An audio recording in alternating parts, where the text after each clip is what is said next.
As you alluded to earlier, I think there is this perception that the history of life proceeds in these nice, neat little packages. One era gives rise to another.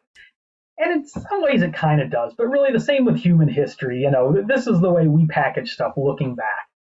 When it comes to mammals, there is this perception that the dinosaurs had their time, then they died, and then the mammals came on the scene, and the mammals took over from the dinosaurs. Now, that's true in a sense. When that asteroid hit 66 million years ago, this 6-mile wide asteroid, it did kill off all the non-bird dinosaurs. It did spare some mammals, and those mammals then went on to take over the world, to get bigger, to make many new species, to diversify, to form new ecosystems. That is true. However, the mammals had to survive in order to do that. They had to endure the extinction, which means they were already there. And in fact, they had been there for a while. The very first mammals, as we touched on earlier, originated around the same time as the very first dinosaurs, way back in the Triassic period on the supercontinent of Pangaea. And these two groups, they have been intertwined for 225 or more million years.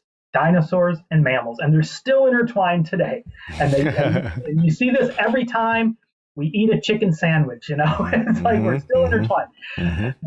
Back in the Triassic period, there was a small group, a group of small animals that had evolved from a group of what basically looked like reptiles. They weren't reptiles, but they were reptilian animals. They once had scales. They once sprawled. On their arms and legs, and they were once cold-blooded, and they were once slow-growing. Those were the ancestors. But this new type of animal emerged from these ancestors, and these were the first mammals, and they were different. They had a faster metabolism. They grew faster. Their body was covered with hair to help keep them warm. They could feed their babies milk. They had big brains. They had keen senses, especially really, really good senses of smell and hearing. And they had a whole new suite of teeth.